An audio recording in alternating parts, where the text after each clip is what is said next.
Buried beneath the sands of time, locked inside crumbling clay tablets older than the pyramids themselves, lies a secret library of the impossible. The ancient Babylonians left us more than just laws and legends. They recorded 30 mind-bending mysteries that still make historians question everything. These aren't just dusty old stories. We're talking about celestial omens that predicted plagues with terrifying accuracy, rituals where gods handed kingship through a disembodied glowing hand, and star maps pinpointing constellations modern telescopes can't even find. How did a civilization without telescopes track planets with precision? Why did their priests perform surgeries using chants we still can't decipher?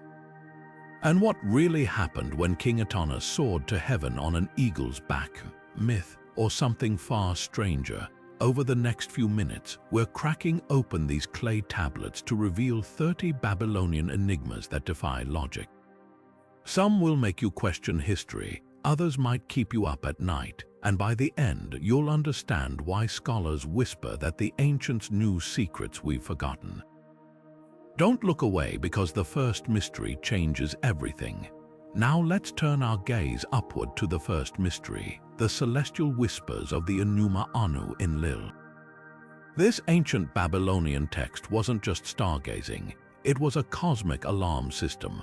Imagine scribes tracking Jupiter's path with naked eye precision, then linking its movements to invasions, famines, or even the death of kings. One omen warns that if Mars lingers near the Pleiades, a rival king will rise, and records show it happened exactly as predicted. Another describes an eclipse foretelling a plague so accurately, modern epidemiologists are baffled. How did they connect celestial dots we still can't explain? Some scholars argue it was statistical luck, but here's the chilling part: these omens repeat. The same planetary patterns precede disasters across centuries. Were the Babylonians tapping into a lost science of cosmic cycles, or did they inherit knowledge from something or someone older? Either way, their sky watching wasn't myth, it was a warning, and as we'll see next, their star maps hold even deeper puzzles. But the sky wasn't just a warning system for the Babylonians, it was also their most precise map. Now we turn to the MUL.APIN, a star catalog so bafflingly accurate that it defies everything we know about ancient astronomy. Picture this: clay tablets listing hundreds of stars with coordinates that match modern calculations within a hair's breadth. Some entries even pinpoint celestial bodies our telescopes can't find anymore, vanished stars or ones so dim they've faded from view. How did they achieve this without lenses or telescopes? One theory suggests they used polished crystal lenses, fragments of which have been found near Babylonian sites. Others argue they inherited knowledge from a lost civilization that mastered the heavens long before them. The most startling detail: the MUL.APIN doesn't just track stars, it syncs them to agricultural cycles and city planning with eerie precision, as if the sky was a blueprint for earthly life. Whether it was genius, forgotten tech, or something more, this catalog proves the Babylonians didn't just watch the stars, they spoke their language. And speaking of languages, wait until you hear about the myth that suggests they might have flown among them. But the stars weren't the only thing the Babylonians reached for. Sometimes they aimed even higher.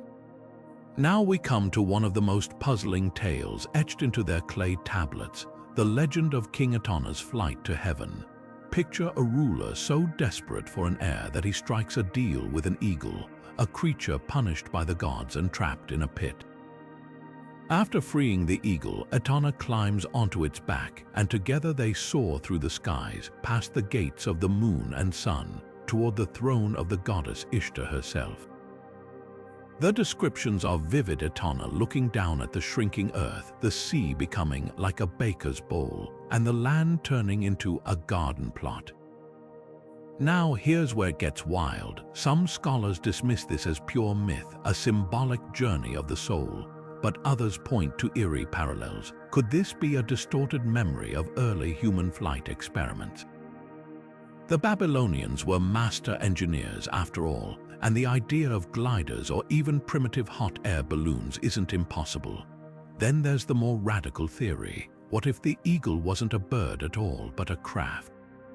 Ancient astronaut enthusiasts argue the detailed flight path, complete with altitude descriptions, sounds less like fantasy and more like a technical account. Even the eagle's punishment, its wings torn and cast into a pit, reads like a grounded machine. But the real kicker, similar sky journey myths pop up across cultures, from the Greek story of Icarus to Hindu tales of flying chariots. Coincidence, or could Etana's flight be a fragmented echo of something far older and far stranger? Whether it's metaphor, forgotten tech, or something beyond our understanding, one thing's clear: the Babylonians didn't just dream of the heavens. They might have believed someone or something had already been there.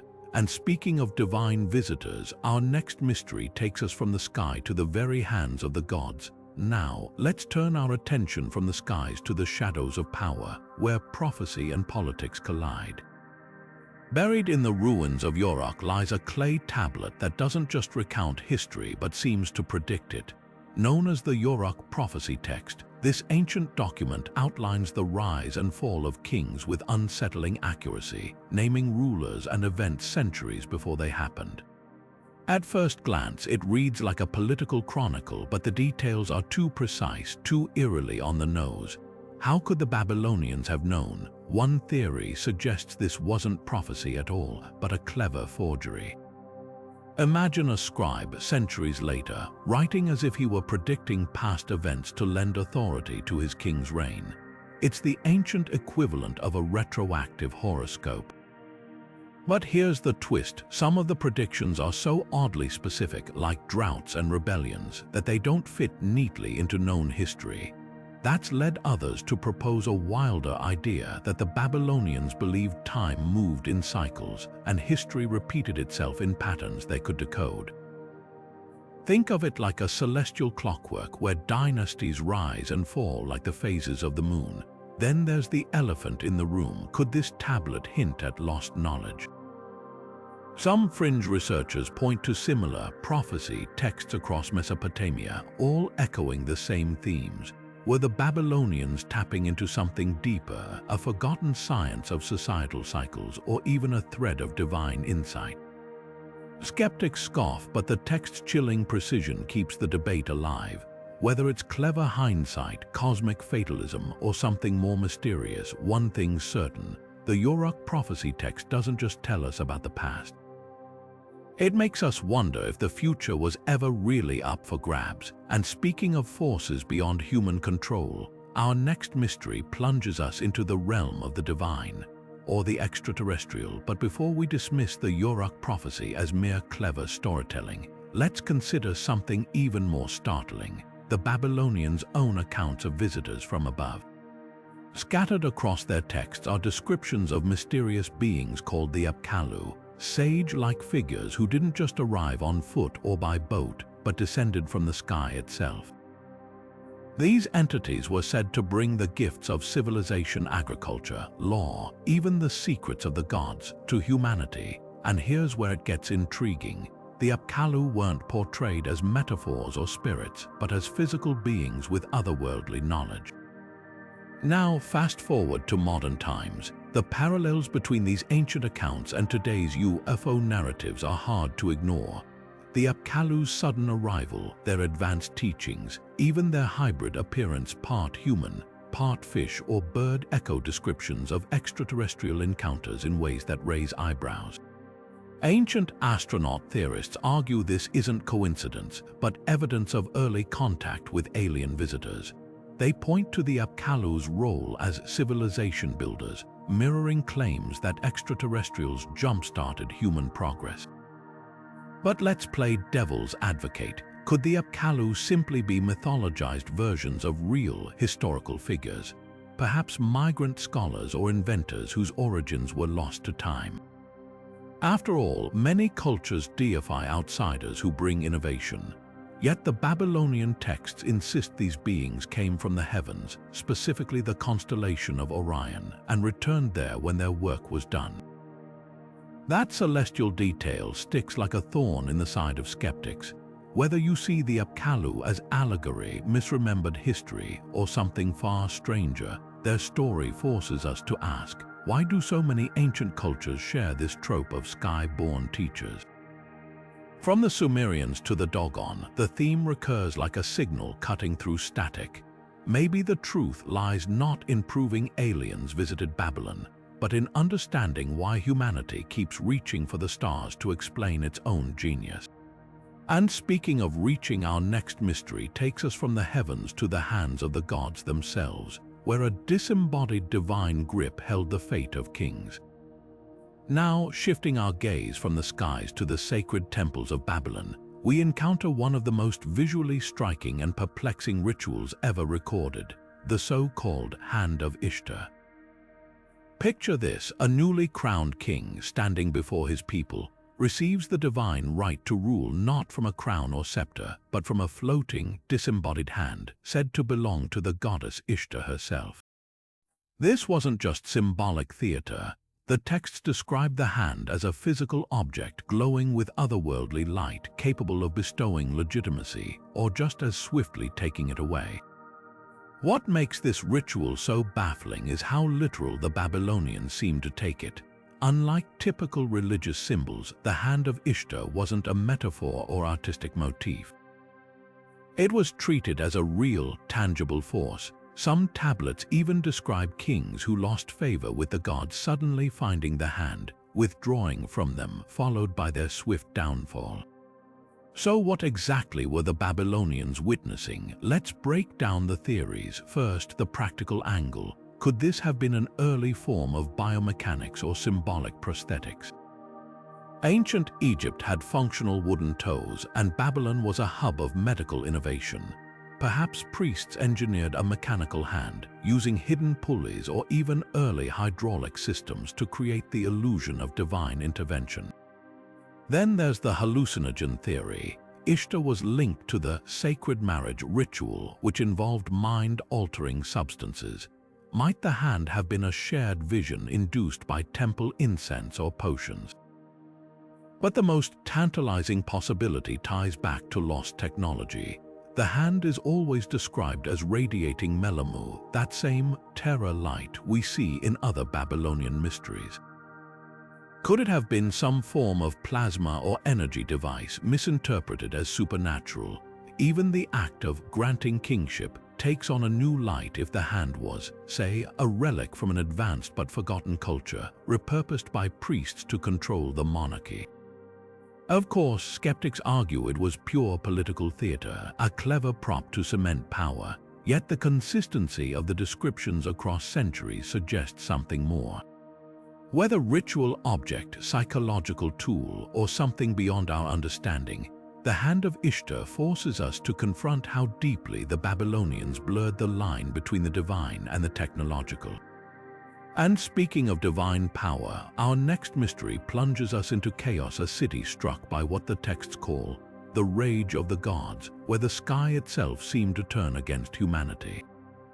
But before we unravel the chaos of divine wrath, let's step into the ruins of Agade, a city that vanished under circumstances so strange, even the Babylonians shuddered to recount them. The curse of Agade isn't just a tale of punishment, it's a chilling catalogue of disasters that defy natural explanation. According to the texts, the gods didn't just abandon Agade, they actively turned against it. Crops withered overnight, not from drought, but from what the tablets call the breath of Enlil, a force that left fields blackened as if scorched by invisible fire. Then came the sky noises, deafening roars from above, accompanied by storms that rained down hot stones, driving people underground in terror. Now let's dissect these horrors through modern eyes. The blackened fields could point to sudden soil toxicity or even volcanic ash, but here's the twist: Agade wasn't near any known volcanoes. That's led some researchers to propose a cosmic culprit, like a nearby comet explosion or meteorite impact. Events we now know can cause acid rain and bizarre atmospheric sounds. The hot stones might have been molten debris from such an event, interpreted as divine artillery. Then there's the psychological angle. The tablets insist the disasters were tied to the king's arrogance, a classic divine retribution trope.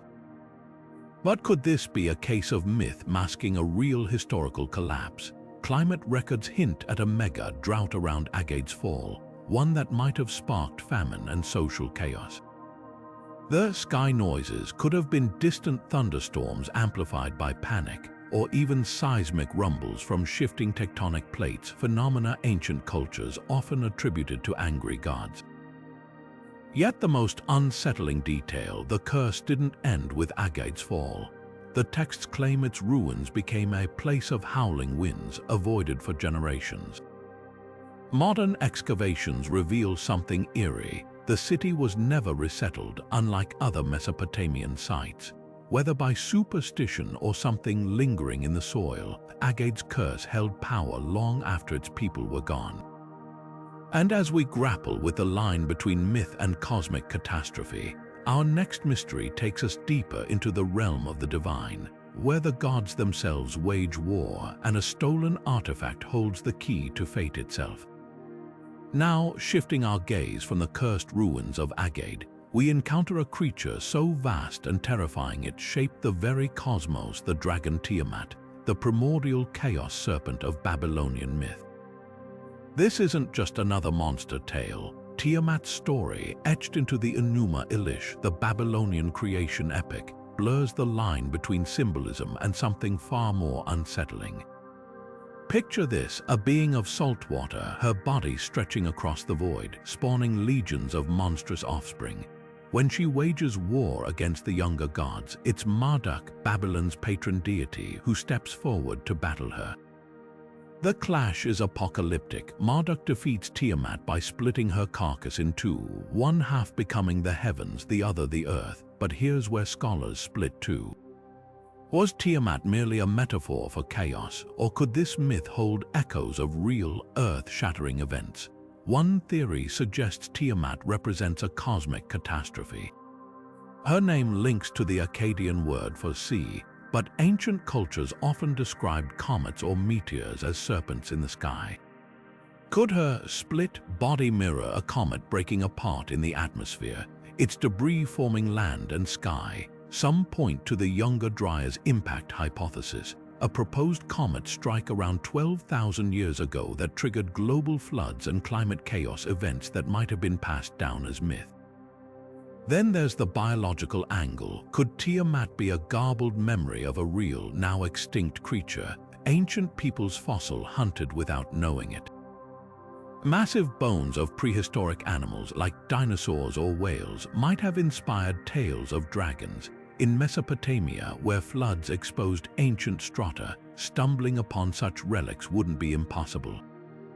Yet the most intriguing interpretation is psychological. Tiamat embodies the human fear of the uncontrollable, the untamed sea, the starless night, the chaos before order. Her defeat by Marduk mirrors civilization's struggle to conquer nature's unpredictability. But why does this matter today? Because Tiamat's legacy lingers. From biblical Leviathan to modern disaster films, her archetype thrives wherever we confront the unknown. And as we ponder whether Tiamat was monster, metaphor, or cosmic warning, our next mystery plunges us into a divine heist where the gods themselves aren't above theft. Now, as we leave the cosmic battle with Tiamat behind, let's turn to a theft so audacious it shook the heavens, the legendary heist of the Tablet of Destinies. This wasn't just any divine artifact. In Babylonian mythology, this tablet held the power to control the very fabric of fate, and its theft by the rebellious god Zu reads like an ancient thriller with layers of hidden meaning.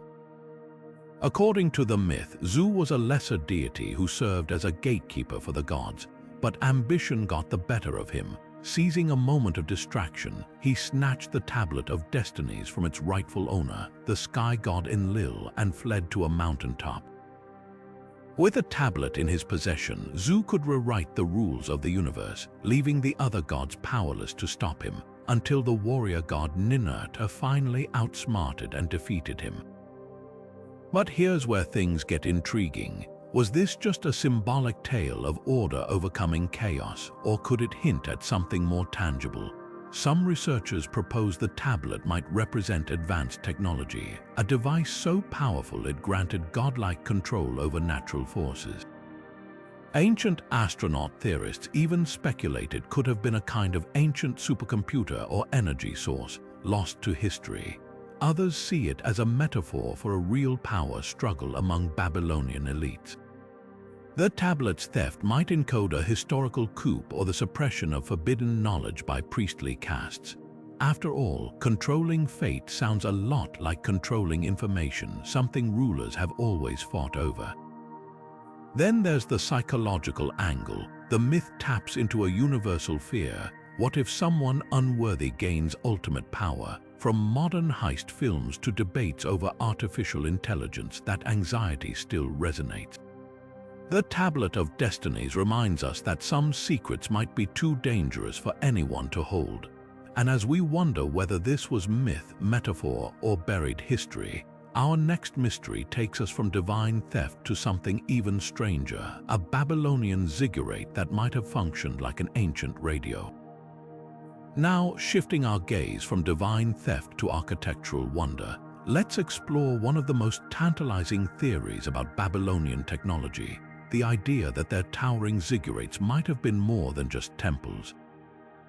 Could these ancient structures have functioned as colossal radios designed to communicate with the gods themselves? At first glance, the notion sounds like pure science fiction. But when you examine the design of ziggurats, peculiar details emerge. These stepped pyramids weren't just solid mounds of brick.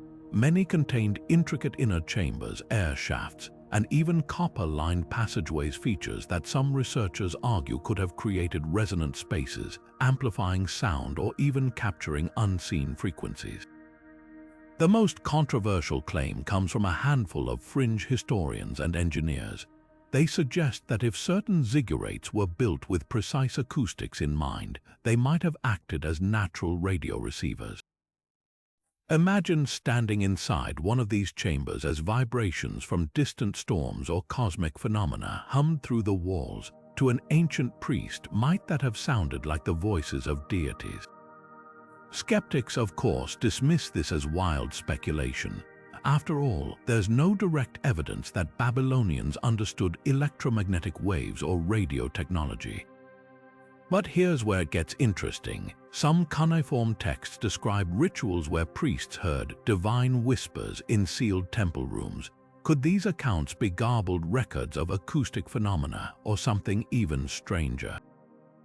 Then there's the symbolic angle. Even if ziggurats weren't literal radios, their design might have represented a bridge between heaven and earth. The Babylonians believed their gods resided in the cosmos, and what better way to reach them than by constructing a physical ladder of sound and resonance?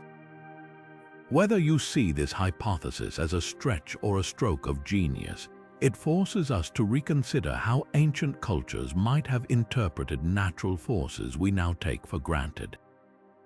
And as we ponder the line between myth and lost science, our next mystery plunges us into the shadowy world of Babylonian healers, the enigmatic Apkallu priests whose rituals blurred the line between medicine and magic. Now, stepping from the realm of resonant ziggurats into the dimly lit chambers of ancient healers, we encounter the enigmatic Apkallu priests, figures who straddled the line between physician and magician. These shadowy practitioners were the go-to experts for everything from fevers to demonic possessions, using methods that baffle modern scholars. Imagine a patient arriving at an Apkallu's doorstep, trembling with illness. Instead of a clinical exam, the priest might begin by scrutinizing the shape of oil droplets in water or interpreting the entrails of a sacrificed animal. These rituals weren't mere superstition. They were part of a sophisticated, if alien, diagnostic system. Texts describe the Apkallu identifying diseases like hand of the ghost or curse of Ishtar, conditions that modern medicine struggles to map onto known ailments. Then came the treatments. The Apkallu wielded a bizarre arsenal. crushed pearls mixed into wine, amulets inscribed with celestial omens, and incantations invoking gods to loosen the grip of sickness. Some of their herbal remedies, like willow bark for pain, eerily align with modern pharmacology. Others, like rituals to expel invisible worms, suggest they might have glimpsed microbes centuries before microscopes existed. But the most chilling accounts involve exorcisms. Tablets detail the Asippu confronting possessed patients with smoke, loud percussion, and verbal duels meant to trap demons in clay figurines. Were these merely psychological theater, or did the priests tap into some forgotten understanding of mental health? Skeptics argue it was placebo effect, yet the sheer precision of some cures like seizures vanishing after specific rituals leaves room for doubt. What makes the Asippu truly fascinating is their dual role. They weren't just healers but also scholars, preserving medical knowledge in cuneiform libraries. Some tablets even show them debating whether an illness required the knife surgery or the word incantation. This blend of empiricism and mysticism forces us to ask, did the Asippu know more than we've credited them for? As we unravel their secrets, our next mystery plunges deeper into the unknown. The Babylonian underworld, a realm of 7 gates where souls face trials beyond imagination. Now, venturing beyond the realm of living healers into the domain of the dead, we arrive at the Babylonian underworld, a place as meticulously mapped as it was feared. Ancient texts describe the Ganzir not as some vague afterlife, but as a shockingly detailed subterranean landscape, complete with gates, guardians, and grueling trials. Picture this journey. A soul freshly departed would first confront the towering gate of darkness where the demon Neti stood watch, demanding answers to cryptic questions. Beyond it lay 6 more gates, each stripping away a piece of the traveler's identity, first their crown, then their dignity, even their very name. By the 7th gate, they stood naked before Ereshkigal, queen of the dead, in a throne room said to echo with the screams of forgotten kings. What's uncanny is how closely this mirrors modern near-death experiences. Accounts of tunnels, gateways, and life reviews bear a striking resemblance to the Ganzir's blueprint. Could these texts be recording something beyond myth? Some researchers propose the 7 gates symbolize stages of decomposition or even neural shutdown during death. Others go further, suggesting the Babylonians might have glimpsed alternate dimensions. Their underworld, a distorted reflection of reality's physics, is only now theorizing. The geography gets stranger. Tablets mention rivers of black water that erase memory and fields where souls eternally thirst despite standing in pools. These aren't generic hell tropes but eerily specific torments, almost like a psychological map of guilt and regret. Even the demons have bizarrely precise roles, like the slithering one, who untethers souls from their bodies, or the shadow-tongued scribe who records sins in invisible ink. Perhaps most puzzling is the underworld's connection to the living.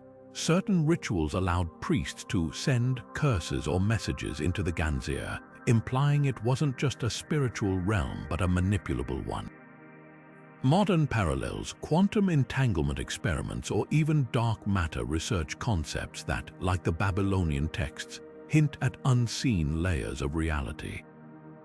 As we step back from this chasm of ancient beliefs, our next mystery ascends literally into the realm of light and terror, where gods and kings wielded an aura said to blind their enemies.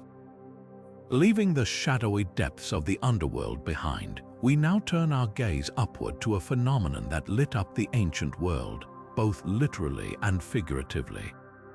The Babylonians spoke of something called the Melamu, a terrifying radiance that surrounded their gods and kings. This wasn't just symbolic glory. Texts describe it as a physical, almost unbearable light that could strike enemies blind or send entire armies fleeing in panic. Imagine standing before a ruler like Hammurabi, only to see his very body emitting a searing glow, as if the sun itself had taken human form. The Melamu wasn't gentle. Tablets recount how it scorched the eyes of rebels and made the earth tremble under its weightless fire. Some scholars argue this could have been a trick of polished armor or mirrors, weaponizing sunlight against foes. But the descriptions go further, mentioning crackling sounds, heatless flames, and even strange markings left on witnesses' skin. Here's where it gets speculative. Plasma physicists point out that ionized gas can create luminous phenomena eerily similar to the MUL, especially in high-altitude or desert environments where static electricity runs wild.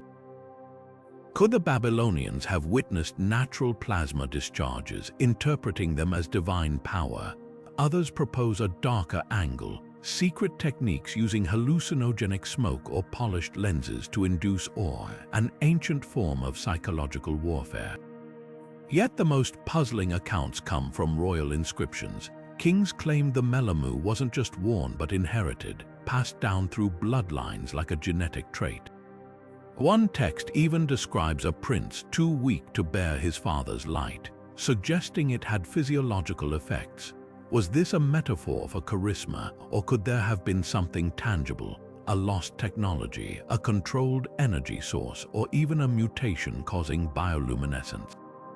As we wrestle with these possibilities, our next mystery plunges us back into the natural world, but with a twist. The Babylonians didn't just watch birds, they believed their flights and songs held encrypted messages from the gods. Now, let's take flight into a mystery that hinges on the whispers of wings and the secrets hidden in birdsong. The Babylonians didn't just observe birds, they listened to them, believing every flutter and chirp carried divine messages. This practice, known as bird call divination, wasn't mere superstition. It was a sophisticated system, meticulously recorded in clay tablets, where the flight paths, calls, and even the species of birds were thought to reveal everything from harvest fortunes to impending wars. Picture a priest standing atop a ziggurat at dawn, eyes fixed on the sky as a flock of cranes passes overhead. The direction they flew, the rhythm of their wings, the pitch of their cries, each detail was a piece of a celestial puzzle. Some tablets describe specific omens, like an owl calling at midday signaling famine, or eagles circling counter-clockwise foretelling a king's downfall. But here's the intriguing question. Was this just mystical guesswork, or did the Babylonians unknowingly tap into something deeper? Modern ornithologists point out that birds are acutely sensitive to environmental changes, shifts in weather, seismic activity, even disease outbreaks. Could the Babylonians have been decoding subtle avian behaviors that hinted at these unseen forces? For instance, swallows flying low might have signaled coming rain, while unusual migrations could have reflected climate shifts lost to history. Some scholars argue these omens were an early form of ecological forecasting, wrapped in ritual. Yet other tablets go further, describing bird behaviors with eerie precision, like ravens mimicking human speech or doves vanishing into thin air. These accounts blur the line between observation and legend. Were the priests embellishing, or did they witness rare, now extinct avian phenomena? One theory suggests they tracked migratory patterns so closely they could predict invasions or droughts based on bird movements, knowledge later lost when empires fell. As we untangle the threads of this ancient practice, one thing is clear. The Babylonians saw birds not just as creatures but as messengers between worlds. Whether their omens held hidden science or pure symbolism, they remind us that the natural world once spoke in a language we're still struggling to decipher. And speaking of languages, our next mystery plunges into the heart of a debate that's divided scholars for centuries: the controversial Baghdad battery, and whether Babylon's texts hint at a power source lost to time. But let's shift gears from the skies to something far more grounded yet just as electrifying. The so-called Baghdad battery is one of those artifacts that blurs the line between ancient ingenuity and modern skepticism. Discovered in the 1930s near what was once Mesopotamia, this peculiar clay jar fitted with a copper cylinder and an iron rod looks suspiciously like a primitive galvanic cell. When filled with an acidic liquid like vinegar or wine, it could theoretically produce a small electric charge. Now, here's where it gets wild. Babylonian texts mention vessels of shining power, described as containers that could hold the light of the gods. Could these be references to the same technology? The problem is timing. The Baghdad battery dates to the Parthian period, around 2,000 years ago, centuries after Babylon's peak. But some researchers argue that the design might be older, a relic of knowledge passed down and clumsily replicated. After all, the Babylonians were master metallurgists, and their texts brim with cryptic descriptions of eternal lamps and divine sparks. Were these poetic metaphors or clues to a lost understanding of electricity? Skeptics, of course, roll their eyes. They point out that no wires or conductors have ever been found alongside these jars, and the charge they'd produce is barely enough to tingle a finger. But here's a twist. Electroplating coating objects with thin layers of metal using electricity was practiced in Mesopotamia as early as 2,500 years ago. Could the batteries have been used to gild jewelry or embellish statues? It's a tantalizing idea, though proof remains as elusive as a mirage in the desert. Then there's the ritual angle. Some tablets describe these vessels being used in temple ceremonies, perhaps to create miraculous effect statues that glowed or liquids that shimmered.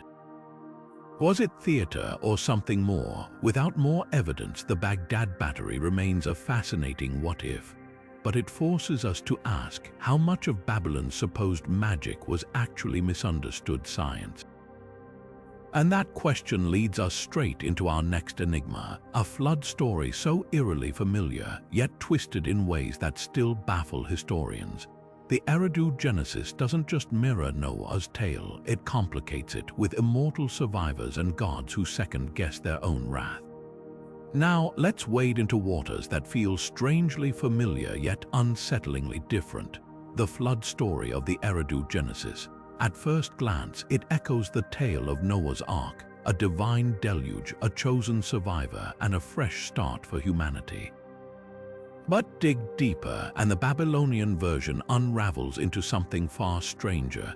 Take the hero Ziusudra. Unlike Noah, who lives out his days as a mortal, Ziusudra is granted immortality by the gods after the flood. Why? The texts are cryptic, but one theory suggests he wasn't just saved, he was rewarded. Some scholars speculate that Ziusudra might have been a priest-king who possessed forbidden knowledge, making him too valuable to let drown. Others wonder if his immortality hints at a deeper theme, the gods preserving a link to the pre-flood world, a time they later seem to regret wiping out. And that's the second twist, the God's remorse. In the Bible, Yahweh never second-guesses the flood.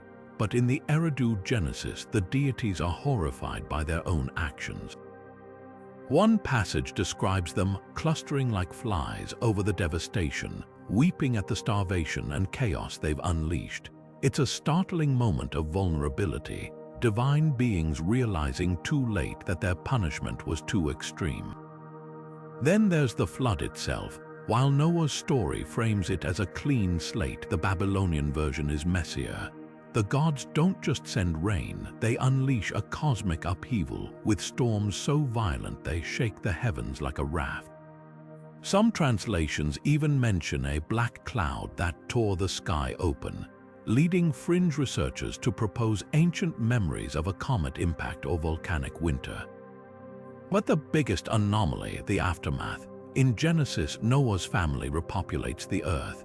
In the Eridu Genesis, the gods create new humans to rebuild civilization, but this time they're deliberately flawed, mortal, and easier to control. It's as if the flood wasn't just a reset button, it was a cosmic experiment gone wrong. So why do these differences matter? Because they force us to question which version came first, or if both are fragments of a much older, lost catastrophe. And that mystery pulls us toward our next phenomenon, the walking statues of the gods, where inanimate idols seem to defy the laws of nature.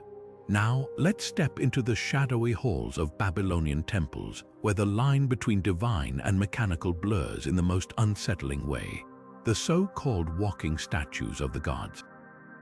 These weren't just lifeless idols. According to multiple texts, they moved, spoke, and even intervened in human affairs. Start with the mechanics. Some historians argue these marvels were elaborate hoaxes, temple priests using hidden pulleys, counterweights, or even early hydraulics to create the illusion of motion.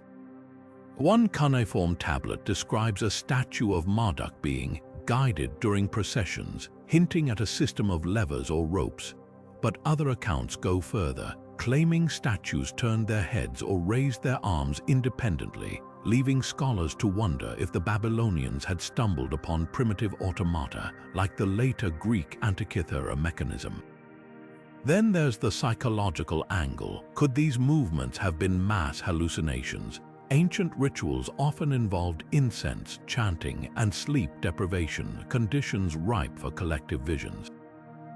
A text from Sippar mentions worshippers hearing the goddess Aya's statue whisper prophecies after hours of rhythmic drumming. Modern experiments show how rhythmic stimuli can trigger auditory hallucinations, suggesting the Babylonians might have been manipulating perception, not stone. But the wildest theory, ancient robotics. The Epic of Era describes the god Marduk's statue needing repairs after its girdle and radiance were damaged, phrases some interpret as references to mechanical components or even energy sources. Fringe researchers point to the Baghdad battery, a controversial artifact, as proof of lost electrical knowledge.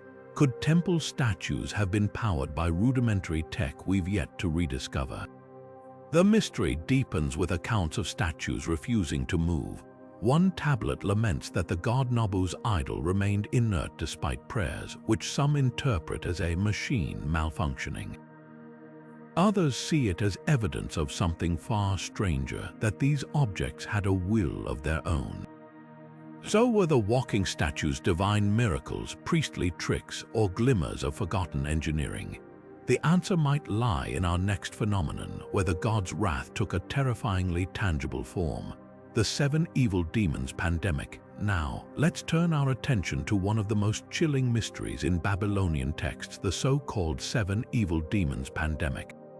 Ancient tablets describe a terrifying plague unleashed by supernatural beings, with symptoms so vivid they could be ripped from a modern medical journal. But was this just mythological storytelling, or could it hint at something far more unsettling? The texts paint a grim picture. These demons, described as monstrous hybrids with lion claws and scorpion tails, supposedly brought fever, boils, and a darkness in the lungs, a detail that eerily mirrors respiratory illnesses like tuberculosis or even COVID-19. Scholars debate whether this was poetic metaphor or an actual record of a devastating outbreak. One tablet from Nineveh lists quarantines and rituals to bind the demons, suggesting the Babylonians had protocols startlingly similar to our own pandemic responses. Then there's the biowarfare angle. A controversial theory points to a passage where the demons are said to be sent by the gods of a rival city. Could this be a garbled account of early biological sabotage? History shows sieges where diseased carcasses were hurled over walls, and some researchers wonder if the demons were coded references to tainted food or water. But the strangest twist, these texts claim the plague only ended when the demons were banished by a magical incantation. Modern science might dismiss this as superstition, yet studies show placebo effects and community cohesion can actually impact recovery rates during outbreaks. Maybe the Babylonians understood the power of belief long before we did.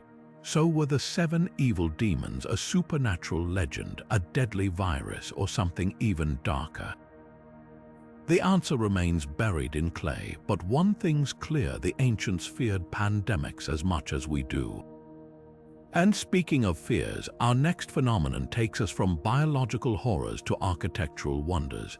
The divine measurements of Babylon's ziggurats now, shifting our gaze from the terror of ancient plagues to the awe of ancient architecture. Let's unravel the mystery of Babylon's ziggurats, structures so precise they seem to whisper secrets of the cosmos. These towering step temples weren't just religious centers. Their dimensions hide mathematical riddles that still stump experts today. Take the Great Ziggurat of Ur, for example. Its base measurements align with sacred ratios found in nature, like the Golden Mean, and its staircases ascend at angles matching celestial events. Some researchers argue these weren't accidents but deliberate encodings of cosmic knowledge. Could the Babylonians have embedded astronomical data into brick and mortar? One tablet even mentions the ziggurat's height corresponding to the distance between heaven and earth, a poetic hint or a literal blueprint tied to the stars. Then there's the energy theory. Certain ziggurats were built with materials like bitumen and rare metals, substances known to conduct electricity. Add to that their layered, resonant designs, and you've got speculation they might have functioned as giant energy hubs. Were they ancient power plants or perhaps devices to amplify rituals? Modern experiments with pyramid shapes show strange electromagnetic effects, fueling debates that Babylon's priests harnessed forces we're only now rediscovering. But the most tantalizing clue: ziggurat layouts often mirror constellations sacred to Babylonian gods. The Etemenanki, said to inspire the Tower of Babel myth, allegedly aligned with Orion's belt during key festivals. Coincidence or proof these structures were cosmic anchors linking Earth to the divine? Whether temples, observatories, or something more, the ziggurats challenge our view of ancient ingenuity. And as we ponder their purpose, our next mystery plunges us into the mind of a king whose madness reshaped history. Now, let's step into the shadow of one of history's most baffling royal mysteries, the 7-year descent into madness of King Nebuchadnezzar II. Ancient texts, including the Bible's Book of Daniel and Babylonian Chronicles, describe the mighty ruler suddenly reduced to crawling on all fours, eating grass like an ox, and losing his grip on reality. But what really happened? Was this a divine punishment, a medical crisis, or something far more calculated? First, consider the neurological angle. Modern scholars point to conditions like clinical lycanthropy, where sufferers believe they've transformed into animals, or porphyria, a disorder causing hallucinations and sensitivity to light, symptoms eerily matching the king's ordeal. Could a genetic flaw or brain injury explain his behavior? Some even speculate about a stroke or parasite infection, given Babylon's tropical diseases. Yet no contemporary medical records survive to confirm these theories. Then there's the psychedelic theory. Babylonian priests were known to use mind-altering substances in rituals, from ergot-infected grains to potent herbs. If Nebuchadnezzar ingested a toxic dose during a sacred ceremony, might his madness have been a prolonged traumatic trip? Ancient accounts mention his hair growing like eagle feathers and nails like claws, details that mirror hallucinogenic visions.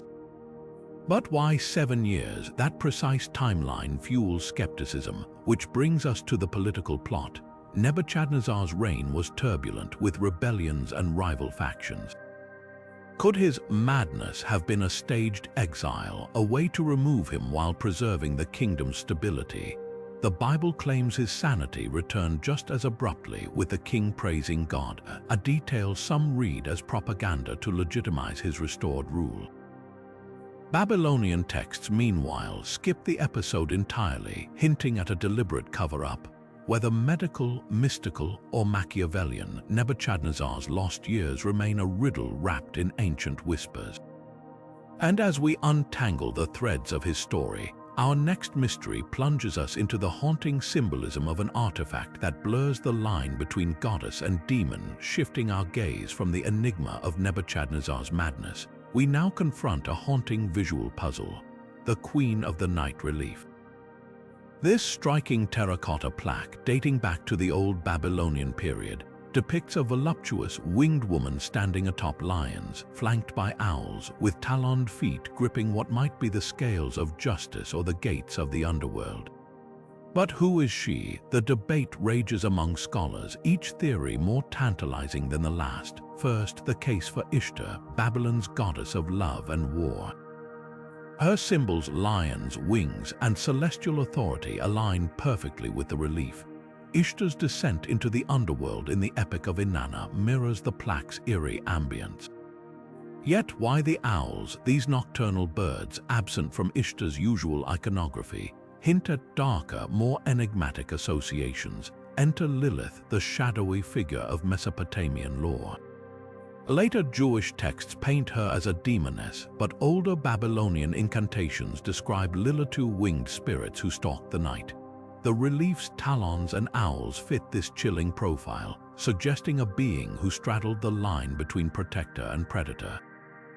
Could this be Lilith's earliest known depiction, a forgotten queen of the dark, or perhaps we're seeing a lost goddess altogether? Some propose Ereshkigal, ruler of the underworld, whose domain aligns with the plaque's ominous tone. Others point to a nameless night queen worshipped in secret rites, her true identity scrubbed from history by later religious shifts. The absence of inscriptions deepens the mystery. Was her name too sacred to write or too dangerous to remember? The owls, though, might hold the key. In Mesopotamia, they symbolized both wisdom and death, their haunting calls believed to carry messages from the afterlife. The relief's owls aren't mere decorations, they're guardians, whispering that this queen reigns over realms beyond mortal understanding. As we ponder her identity, one truth emerges. The Queen of the Night embodies the Babylonians' fascination with the liminal, where divinity meets darkness and power wears a crown of shadows. And just as her gaze seems to pierce through time, our next mystery pulls us deeper into the labyrinth of lost knowledge. But while the Queen of the Night keeps her secrets locked in clay, another Babylonian enigma whispers of entire worlds of forgotten wisdom, vanished into smoke and shadows. The lost libraries of Borsippa, a city overshadowed by Babylon itself, may have held answers to mysteries we're still struggling to unravel today. Ancient texts speak of Borsippa's temple libraries as treasure houses of knowledge, stacked with tablets on everything from star charts to sacred rituals. The city's patron god, Nabu, was the divine scribe keeper of writing and wisdom. His temples weren't just places of worship, they were ancient universities where priests decoded omens and scholars debated the nature of the cosmos. But when invaders sacked the city or when zealous rulers purged forbidden knowledge, what happened to those scrolls and tablets? Some say they burned. The Babylonians themselves wrote of fires that consumed entire libraries, accidents, or deliberate acts to erase rival traditions. Ash and broken clay still litter archaeological sites, hinting at the scale of what was lost. But other legends insist the most precious texts were hidden, smuggled into underground chambers or sent to distant sanctuaries. Could fragments of these libraries still lie buried, waiting to rewrite history? The contents of those lost archives haunt historians. Some tablets may have held advanced alchemical formulas, recipes for turning base metals into gold, or early prototypes of medicines now forgotten. Others might have contained detailed pre-flood histories, records of kings who reigned before the Great Deluge swept their cities away. There are even whispers of star maps showing constellations unrecognizable to modern astronomy, or blueprints for machines that defied the technology of their time. The cruelest irony, Borsippa's ziggurat still stands today, nicknamed the Tongue of the World for its tower-like shape. It's a silent monument to the knowledge that once thrived there, knowledge that might have explained everything from Babylonian astronomy to the origins of their gods. Instead, we're left with fragments and rumors, a puzzle with half the pieces missing. And as we turn from ashes to our next mystery, remember, every fire that destroyed a library didn't just burn clay. It burned time itself. Now, as we piece together the fragments of lost knowledge, another puzzle emerges from the dust, one that echoes through time in the story of the Tower of Babel. This isn't just a tale of architectural ambition, it's a linguistic mystery carved into clay.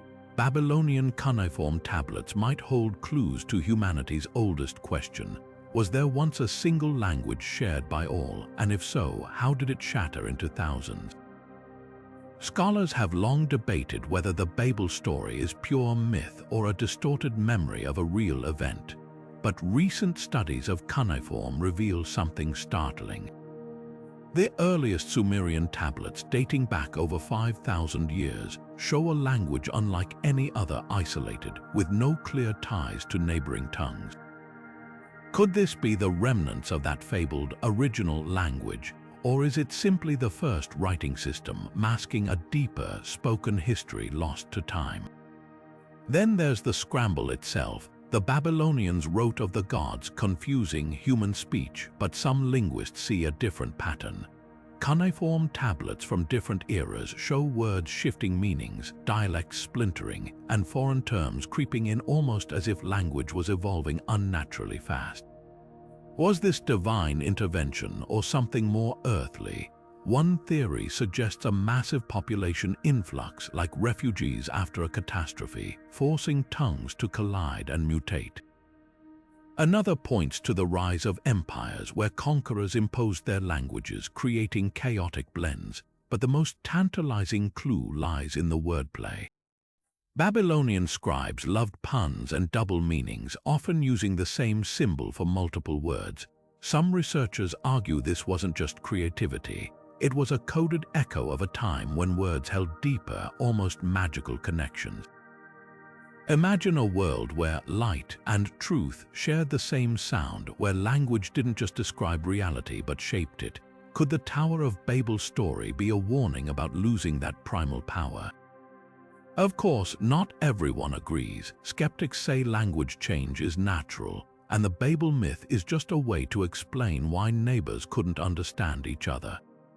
Yet even they admit the speed and scale of linguistic shifts in ancient Mesopotamia are unusual.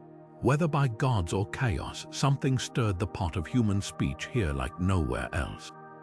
And as we turn from tangled words to our next enigma, remember, every language we speak today might carry fragments of that lost, unified tongue hidden in plain sight.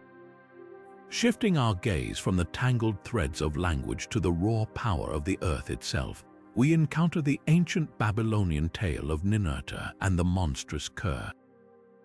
This isn't just another dragon-slaying myth. It might be one of humanity's earliest attempts to make sense of geological chaos.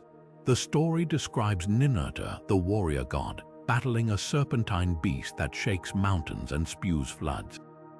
But what if Ker wasn't a literal monster?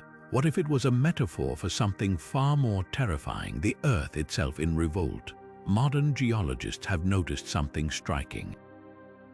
The regions where the Ker myth originated, like southern Mesopotamia, sit atop fault lines and ancient floodplains. The descriptions of Ker's wrath, rivers changing course, lands splitting apart, mirror the effects of massive earthquakes or tsunamis. One compelling theory suggests the myth preserves a memory of the Black Sea deluge around 5,600 years ago, when rising waters breached a natural dam, flooding an area twice the size of Britain. Could Ker's slaying represent communities finally adapting to these cataclysms, turning fear into folklore? But there's another layer. Babylonian texts describe Ker not just as a beast, but as a sentient force guarding the underworld, a term some scholars argue referred to subterranean realms. Ninurta's victory, then, might symbolize early attempts to control or understand natural disasters through ritual. Imagine priests interpreting tremors as Ker's stirring, then performing ceremonies to calm it, much like how we monitor seismic activity today. The line between myth and proto-science blurs. Skeptics, of course, dismiss this as overreach. They argue that ancient people lacked the concept of plate tectonics, and Ker was simply a villain for heroic tales. Yet even they can't ignore the eerie precision of details, like texts mentioning Ker's roar preceding landslides, or its scales resembling fissures in the earth. Whether by instinct or observation, the Babylonians seem to have encoded real trauma into their stories. As we leave Ninurta's battle behind, remember this: myths like Ker's aren't just fanciful stories. They're survival manuals passed down by generations who faced nature's fury with nothing but words and memory. And in our next mystery, we'll see how Babylonians turned another primal force, fire, into something both divine and disturbingly practical. Now, let's step into the flickering glow of another Babylonian enigma, the undying flames of the Jugunu temple. Unlike ordinary temple fires that required constant tending, these flames were said to burn without fuel, untouched by human hands. Ancient texts describe them as divine gifts, symbols of the gods' eternal presence. But was this miracle of perpetual fire truly supernatural, or did the Babylonians harness something far more earthly? One compelling explanation points to natural gas vents. Mesopotamia sits atop vast oil and gas deposits, and seeping methane could have ignited spontaneously, creating the illusion of an unquenchable flame. Similar phenomena exist today, like Iraq's eternal fire near Kirkuk, where a gas leak has burned for centuries. The Jugunu priests might have deliberately built their temple over such a vent, turning a geological quirk into a sacred spectacle. Yet some researchers push further. Babylonian texts mention the flames being contained in special vessels, with rituals to renew their power, phrasing that hints at more than passive gas leaks. Could the priests have engineered a primitive gas capture system, channeling and controlling the flames? Ancient metallurgy was advanced enough to craft airtight seals, and ziggurates' layered designs might have concealed pipelines or vents. If true, this would make the Jugunu flame one of history's earliest examples of applied energy technology, disguised as divine intervention. Skeptics counter that gas vents alone suffice as an explanation, and the vessels could simply be braziers. But consider this, other cultures, from the Greeks to the Hindus, also revered eternal fires, often near gas-rich regions. The consistency suggests a shared recognition of these natural wonders, yet Babylon's detailed rituals around the flames stand out. Was their knowledge more systematic, a blend of observation and ingenuity? As the debate smolders, one thing is clear: whether by nature or design, the Jugunu flame blurred the line between the sacred and the scientific. And as we'll see next, Babylon's mysteries only deepen when we journey to their vision of paradise, a place where death held no sway, but strange contradictions lurked beneath the surface. Now, let's set sail for a place beyond the ordinary, the legendary paradise of Dilmun. Described in Sumerian and Babylonian texts as a land of purity and eternal life, Dilmun stands as a striking parallel to the biblical Eden. Both are portrayed as idyllic realms free from suffering and death, where harmony reigns supreme. But while Eden's story is familiar, Dilmun's version holds twists that defy expectations, weaving a tapestry of mystery that scholars still struggle to unravel. At first glance, Dilmun seems like a straightforward utopia, a place where the sick are healed, the elderly regain youth, and no one knows the word death. Yet dig deeper and the contradictions emerge. Unlike Eden, where humanity's fall introduces mortality, Dilmun's immortality isn't lost. Instead, it's maintained by divine decree, with no serpent or forbidden fruit in sight. Even stranger, Dilmun's inhabitants include immortal sages, beings who seemingly exist outside time, gifted with endless knowledge. Who were these figures? Some theories suggest they were deified ancestors or even remnants of an earlier, advanced civilization, their longevity preserved in myth. Then there's the puzzle of the stone boats. Texts mention these vessels repeatedly, yet their purpose is unclear. Were they literal boats carved from rock, perhaps used in rituals, or do they symbolize something more abstract, a boundary between worlds, or even a metaphor for the weight of eternity?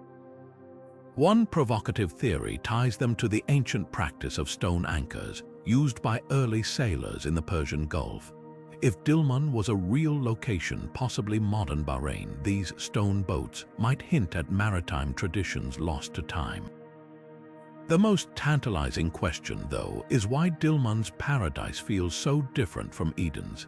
In the Bible, Eden is a fleeting beginning, a lost golden age. But Dilmun is described as an ongoing reality, a place that still exists somewhere beyond mortal reach. Could this reflect a cultural divide, the Babylonians envisioning paradise as attainable, while the biblical tradition framed it as irrevocably past? Or does Dilmun's enduring nature hint at a deeper belief in hidden, accessible realms of the divine? As we weigh these clues, one thing becomes clear. Dilmun isn't just a mirror of Eden, it's a challenge to our assumptions about ancient visions of paradise. And with that, we're ready to confront an even darker mystery: the Babylonian exorcism manuals that describe creatures unlike anything in this world. But now, let's step into the shadowy world of the Uruk exorcism manuals, where the line between myth and reality blurs into something far stranger. These ancient Babylonian texts are filled with chilling accounts of demonic entities, unlike anything in nature, beings with twisted anatomies that defy logic. Imagine creatures with multiple heads, limbs growing in unnatural directions, or even bodies made of swirling darkness. These weren't just monsters to frighten children, they were meticulously documented threats, each with its own rituals for banishment. What makes these descriptions so unsettling is their precision. The Uruk texts don't speak in vague metaphors, they detail exact numbers of teeth, specific patterns of scales, and even the sounds these entities make. One demon is said to have 7 tongues that whisper curses simultaneously, while another has eyes that burn without fire. Such vivid imagery raises a haunting question: were the Babylonians describing something real? Some scholars argue these could be early attempts to explain pathogens, twisted representations of diseases that ravaged communities. Others see parallels to psychological states, suggesting the texts capture hallucinations or trauma-induced visions. Then there's the most provocative theory: interdimensional beings. Could these manuals be recording encounters with entities from beyond our understanding? The texts often describe the Uruk as walking between worlds, slipping into our reality through cracks in temples or dreams. It's a concept that echoes modern paranormal lore, where beings defy physics and perception. Whether literal or symbolic, one thing is clear: the Babylonians believed these creatures were tangible enough to require elaborate defenses.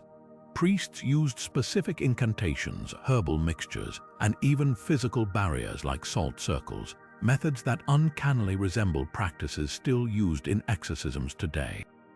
As we piece together these fragments, the Uruk manuals offer more than just a glimpse into ancient fears.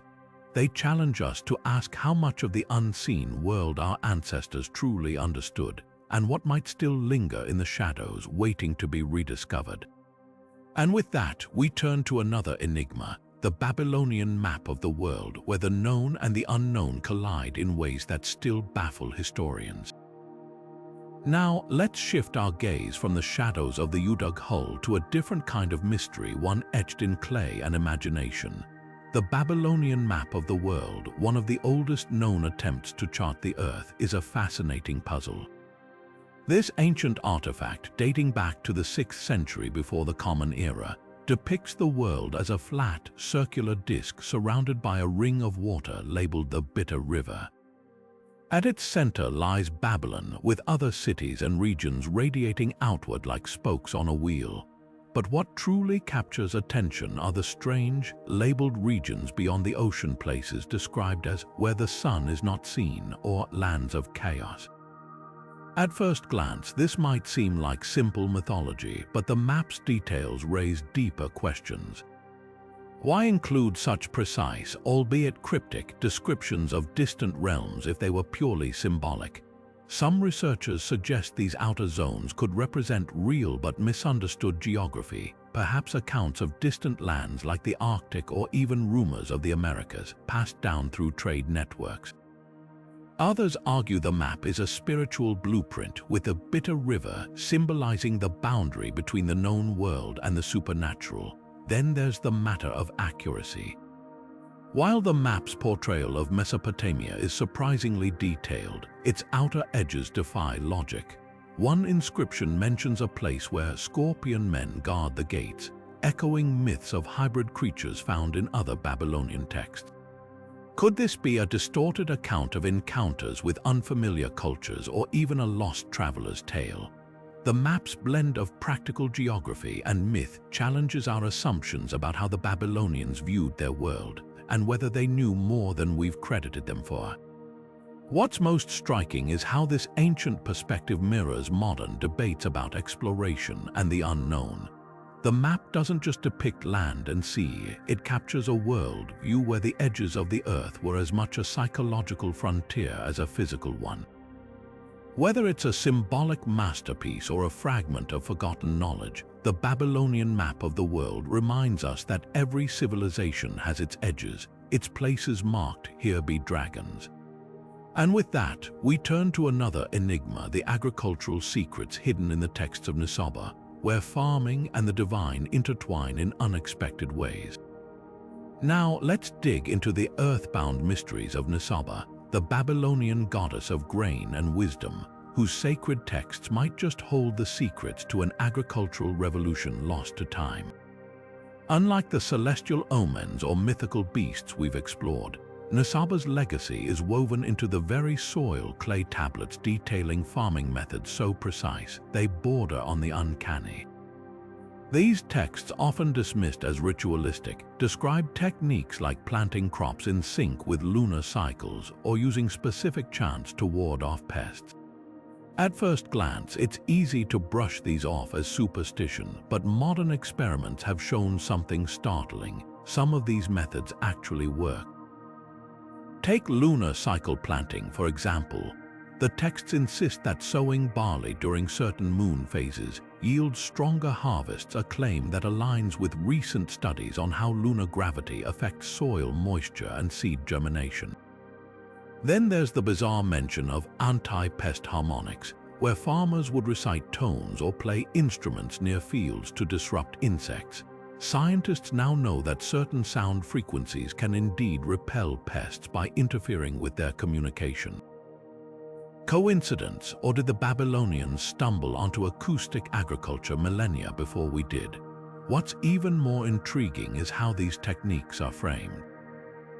Nisaba's texts don't just list instructions, they're encrypted, almost like a puzzle. Symbols for grain are paired with celestial signs, and planting dates are tied to temple rituals. Some scholars argue this was sacred knowledge, reserved for priestly elites who understood the code. Others suspect it's a survival tactic, disguising vital farming secrets within mythology to protect them from invaders or droughts. Either way, it raises a haunting question. How much practical wisdom have we lost because we dismissed ancient myths as mere stories? As we near the end of our journey through Babylon's unexplained phenomena, Nisaba's grain code leaves us with a humbling thought. Maybe the boundary between science and spirituality wasn't so clear-cut for the Babylonians, and maybe, just maybe, their riddles were their way of future-proofing knowledge they knew was too precious to forget. Up next, we confront the final enigma, the Neo-Babylonian Empire's last ritual, where dying stars and silent gods heralded the end of an era. Now we arrive at the final mystery, one that casts a shadow over Babylon's last moments as an empire. Picture this: the year is 539 before the Common Era. The Neo-Babylonian kingdom, once the jewel of Mesopotamia, stands on the brink of collapse. Persian forces gather at the gates, but inside the city, priests perform a ritual unlike any other. Clay tablets describe a ceremony steeped in dread where the gods themselves seem to withdraw. Stars are said to die in the night sky, temple idols fall silent, and the air hums with an unspoken warning. Was this mere superstition in the face of invasion, or something far more unsettling? The ritual's details are chillingly precise. Offerings were made not to summon divine favor, but to appease what the texts call the turning away, a phrase scholars still debate. Some interpret it as the gods abandoning Babylon, while others see a metaphor for cosmic imbalance. Most intriguing are the astronomical records from that year. Modern researchers have found evidence of a rare celestial event, a supernova or perhaps a comet visible in Mesopotamia around the time of the Persian conquest. Could the dying stars in the ritual text have been a real astronomical phenomenon interpreted as an omen of doom? Then there's the silence of the gods. Normally, temple ceremonies involved speaking idol statues that priests claimed delivered oracles through hidden channels or vibrations. But in this final ritual, the tablets stress that the gods held no voice. Some speculate this reflects the panic of a priesthood losing control, while fringe theories suggest a deliberate suppression of technology like acoustic devices used in the statues by conquering forces. Either way, the silence wasn't just symbolic. It marked the abrupt end of a spiritual tradition thousands of years old. What makes this ritual truly haunting is its timing. It wasn't performed after the fall, but days before the Persians entered Babylon. The texts imply the priests' new collapse was imminent, yet they chose not to flee or fight, but to enact this eerie farewell. Was it a surrender, a final plea, or, as some researchers argue, a coded message to future generations, a way to ensure that even in defeat, Babylon's legacy wouldn't be erased? As we close this journey through 30 unexplained phenomena, the last ritual leaves us with a paradox. The Babylonians, who believed so deeply in omens, may have left us their greatest one, a reminder that even the mightiest empires are fragile, and that sometimes the most profound truths are whispered not in triumph but in twilight. As we step back from these 30 enigmatic fragments of Babylon's past, one thing becomes startlingly clear: the ancient world was far more complex than we often assume. From celestial omens that predicted political upheavals to rituals that blurred the line between science and the divine, these texts aren't just relics. They're puzzles, each piece hinting at a civilization that saw the universe in ways we're only beginning to grasp. Think about it. How could star catalogs like the MUL.APIN pinpoint constellations modern telescopes struggle to find? Why did the Babylonians describe beings like the Apkallu, wise figures descending from the sky, in terms that eerily mirror our own UFO narratives? And what are we to make of their dying stars and silent gods, phenomena that might have roots in real cosmic events? This isn't just about unanswered questions. It's about the gaps in our own understanding of history. Every unexplained detail, the Etana myth's flight to heaven, the eerie precision of the Uruk Prophecy, even the controversial Babylon Battery, challenges us to reconsider what ancient people knew and what might have been lost over millennia. Were these stories pure myth, or distorted records of forgotten technologies, astronomical insights, or even encounters we'd struggle to explain today? That's the real mystery here, not just the 30 phenomena themselves, but what they represent, a tapestry of knowledge frayed by time, waiting to be rewoven. So now we turn to you. Which of these Babylonian enigmas captivates you the most? Is it the celestial omens that defied coincidence, the haunting final ritual of a dying empire, or something else entirely? Drop your thoughts in the comments. Let's unravel these secrets together. And if you're hungry for more ancient mysteries, don't forget to like, subscribe, and hit that notification bell. The past has more stories to tell, and we're just getting started.